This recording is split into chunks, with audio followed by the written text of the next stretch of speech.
La première lecture nous parle de la conclusion du premier concile, de ce qui est considéré comme le premier concile de l'Église.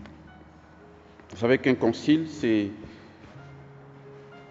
une réunion des évêques convoqués par le pape pour réfléchir sur une question majeure ou bien sur des questions majeures de doctrine et de mœurs pour la marche de l'Église. C'est un moment très très solennel où l'Église écoute l'Esprit Saint sur des sujets et des événements selon l'époque, les circonstances dans lesquelles l'Église se trouve. Et donc, ce qui est à l'origine, et c'est parfois les problèmes qui amènent l'Église à se réunir. Quand tout va bien, voilà, il n'y a pas de nécessité de convoquer un concile. C'est comme en famille, quand tout va bien, on n'a pas besoin de réunion familiale, parce que bon, en fait, bien sûr que si on a fixé qu'une fois par an, on doit se retrouver, évidemment que quand la date arrive, on se rencontre. Mais si avant cette date, il y a des crises, il y a des problèmes, voilà, il revient au chef de la famille de rassembler ses frères et sœurs pour qu'on puisse discuter de la question. C'est en général comme ça, non? Ou bien, même, n'est-ce pas, dans les sociétés, les entreprises, quand il y a une crise, voilà, on se réunit et puis on discute là. Donc c'est ce qui s'est passé dans l'Église primitive. L'expansion de l'évangélisation a conduit donc les païens à la foi chrétienne. Jusque-là, on a affaire à des chrétiens qui sont d'origine juive, si on peut dire, qui sont judaïsants, qui viennent de la religion juive. Et il n'y avait pas de problème. Jésus, même, il n'a pas, bien sûr, même s'il a évangélisé en dehors des territoires, la Palestine à l'époque, en territoire païen, on peut dire, bon, on ne dit pas clairement qu'il a eu des disciples. Si, il y en avait, mais ce n'était pas comme actuellement où, après la Pentecôte, et surtout après les persécutions contre Étienne et Jacques, alors l'Église a été dispersée et donc du coup, il y a eu des conversions de part et d'autre.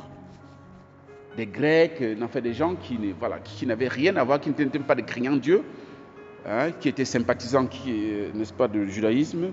Il y a beaucoup qui ont cru au Christ, et ils sont devenus chrétiens. Sauf que ça pose un problème.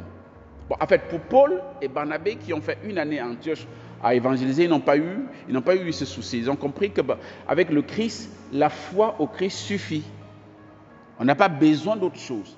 Puisque Jésus a résumé toute la loi juive, si on peut dire, en 2 commandements. L'amour de Dieu et l'amour du prochain.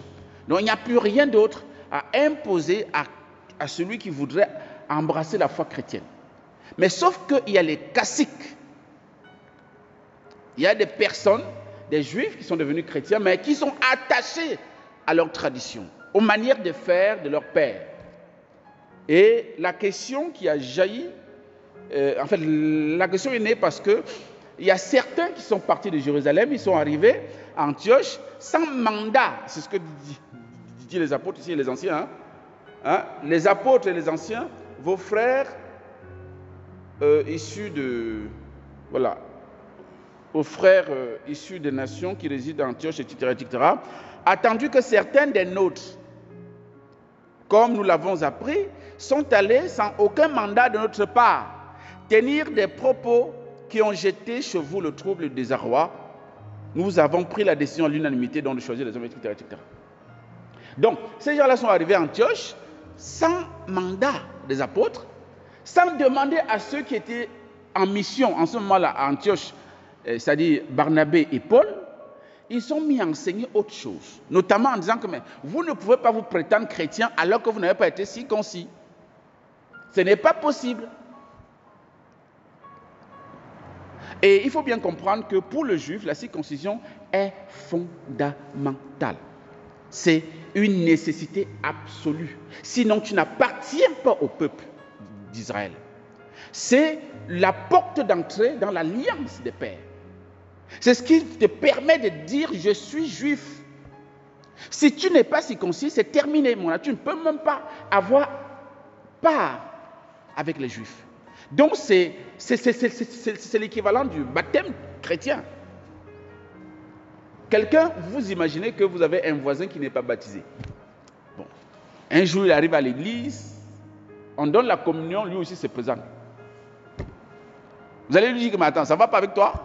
Tu n'es même pas baptisé et puis tu veux communier au corps du Christ, tu vas avoir part à la table du Seigneur comme nous. Ce n'est pas possible, c'est scandaleux. Et c'est normal. C'est normal qu'on soit scandalisé par ça. C'est exactement un petit peu la même chose. C'est-à-dire que les Juifs devenus chrétiens ne comprennent pas comment, enfin pour eux, ils sont bien placés parce qu'ils sont circoncis et tout ça. Et c'est normal parce que aussi, la religion juive est préparatoire du christianisme. C'est une religion révélée par Dieu qui se présente comme la religion qui doit préparer la venue du Messie et va conduire progressivement les peuples aussi à la foi. Mais pour eux, ils comprennent que tu ne peux pas devenir chrétien. Tu ne peux pas rentrer dans cette nouvelle religion que le Christ a apportée si tu n'es pas d'abord en conformité avec l'ancienne, c'est-à-dire le judaïsme. C'est pourquoi il dit, non, vous ne pouvez pas vous prétendre chrétien alors que vous n'êtes pas circoncis, les amis. Ce n'est pas possible. Alors là, Paul et Barnabé ont piqué une colère noire. Mais attends, ça ne va pas avec vous? Et donc, ça a créé de la scission dans l'église d'Antioche. Et finalement, ils ont dit, bon, ce qu'on va faire, on va amener la question chez les anciens, chez les apôtres à Jérusalem, et on va essayer de débattre, parce que c'est une question qui est grave, parce que si il faut circoncire tout le monde pour que les gens deviennent chrétiens, il y a un problème. C'est-à-dire que la circoncision devient primordiale, devient supérieure à la foi, devient supérieure au baptême. Ça, c'est un problème majeur. Comment on va faire? Est-ce qu'il faut continuer avec la religion juive dans le christianisme, ou il y a une rupture dans l'ordre de la pratique? Est-ce que la loi continue de prédominer par rapport à la loi de l'amour? Quand je dis la loi écrite, les 10 commandements et les 613 même au total, parce que les Juifs avaient 613 commandements à respecter. Or, Jésus est venu dire l'amour du prochain, l'amour de Dieu et l'amour du prochain suffisent à accomplir toute la loi. Et donc, ils amènent donc la question à Jérusalem. Donc, je suis en train de vous situer le contexte, parce que là, on lit juste la conclusion du concile. Et donc, les apôtres sont réunis et ils sont arrivés à la conclusion que on ne va pas imposer autre chose aux païens qui viennent à la foi que de s'abstenir des unions illégitimes, des viandes offertes aux idoles, du sang et de la viande non saignée. La circoncision, non. Et je vous assure, c'est une révolution copernicienne pour un juif d'entendre ça. Il fallait du courage, il fallait même le Saint-Esprit pour inspirer l'Église primitive à prendre une telle décision. Sinon, ça n'aurait pas eu lieu. Et même Dieu, dans sa pédagogie, a préparé cela. Vous vous souvenez dans Actes chapitre 10, parce que nous sommes dans Actes chapitre 15. Dans Actes chapitre 10, que je vous conseille de lire vivement, Pierre a une vision. Quand il dort, il a une vision, ou bien un songe. Il voit des quadrupèdes qui descendent du ciel, n'est-ce pas, des animaux, selon la région juive, qui sont dits impurs. Et il entend une voix qui lui dit, tue et mange. Il dit, rien d'impur n'est jamais rentré dans ma bouche, et ce n'est pas maintenant que ça va rentrer. Je ne peux pas le faire. Et la voix lui dit, ne déclare pas impur ce que Dieu a déclaré pur. Par 3 fois, il va avoir cette vision et cette parole, tue et mange. Et quelque temps après, quand il se réveille, il y a des émissaires qui sont arrivés le chercher.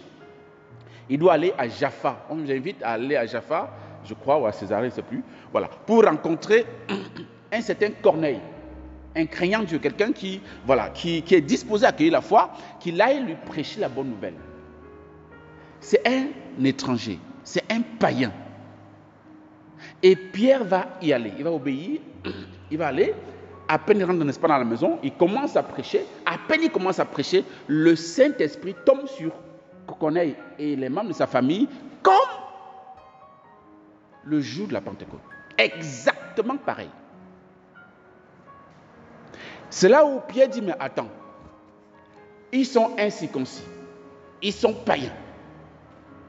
Et puis ils reçoivent le Saint-Esprit exactement comme nous, les apôtres, les 120 qui étaient au Cénacle. Ça veut dire ce que ça veut dire. Ça veut dire que le Saint-Esprit l'a dévancé. Et il dit, mais j'étais coincé, il n'avait pas le choix, que de les baptiser. Parce que si Dieu me dévance, moi je suis qui moi pour m'opposer à la volonté de Dieu? Et c'est comme ça que au concile, il va expliquer ça à l'assemblée. Pour dire, n'est-ce pas les amis, la circoncision, ça ne tient plus la route. Dieu les a donné la même grâce qu'à nous. Et Dieu a fait exprès de faire en sorte que le Saint-Esprit tombe sur eux comme sur eux à la Pentecôte pour qu'ils comprennent bien que Dieu ne fait pas de distinction entre les hommes à partir de Jésus-Christ. C'est terminé. Il n'y a plus de frontières, il n'y a plus de machin, je suis du peuple élu, vous n'êtes pas de... Non, on est tous appelés par Dieu au salut dans le nom de Jésus-Christ. Et c'est la foi qui nous ouvre cette porte du salut, qui nous permet de rentrer dans cette nouvelle alliance. C'est ça la quintessence de ce que les apôtres ont décidé lors de ce concile. Et donc, vous voyez bien que les apôtres, quand ils commencent la lettre conciliaire, si on peut dire, la lettre dogmatique, la première lettre dogmatique conciliaire, ils disent les apôtres et les anciens, vos frères. Parce qu'ils s'adressent aux païens. Mais c'est extraordinaire de dire les apôtres et les anciens, vos frères. Nous sommes vos frères. Aux frères issus des nations qui résident à Antioche, en Syrie et en Cilicie. Et ça rejoint ce que Jésus dit dans l'Évangile. Je ne vous appelle plus serviteur, je vous appelle ami. Autrement dit, je ne vous appelle plus étranger. Un serviteur, c'est un étranger. C'est quelqu'un qu'on emploie pour venir faire un travail. Ce n'est pas quelqu'un de la famille. D'accord? Et Jésus dit non, je ne vous appelle plus des serviteurs, vous êtes mes amis. Pourquoi? Parce que tout ce que j'ai reçu de mon Père, je vous l'ai fait connaître. J'ai partagé tous les secrets qu'il y a entre mon Père et moi, je vous l'ai partagé sans discrimination. Et donc vous êtes dans mon intimité. C'est pourquoi vous devenez mes amis. Et c'est pourquoi les apôtres peuvent appeler les païens qui accèdent à la foi leurs frères. Parce que la frontière est tombée. La frontière est tombée grâce à l'accueil de la foi en Jésus-Christ de Nazareth.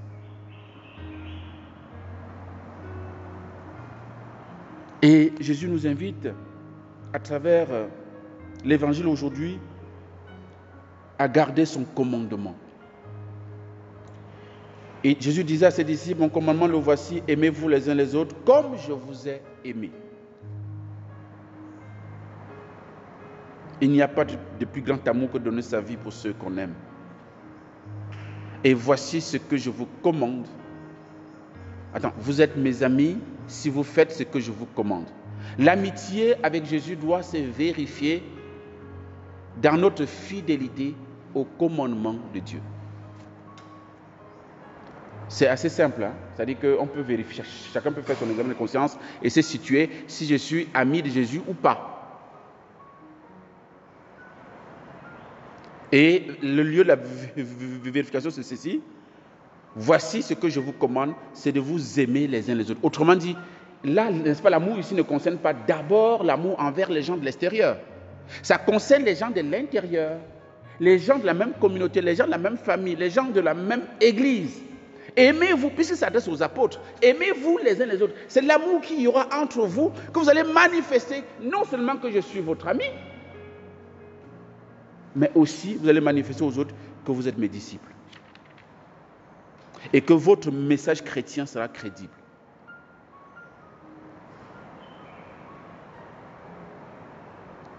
Le Seigneur nous invite à plusieurs choses aujourd'hui, mais on peut retenir deux choses. Parce que, par rapport à la première lecture, le Seigneur nous invite à quitter nos traditions bancales. Nous sommes parfois habitués à faire certaines choses parce que nos parents le faisaient.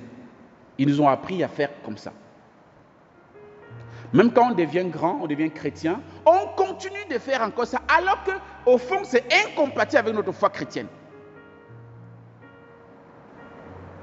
Nous devons apprendre aujourd'hui à créer la rupture, à dire non.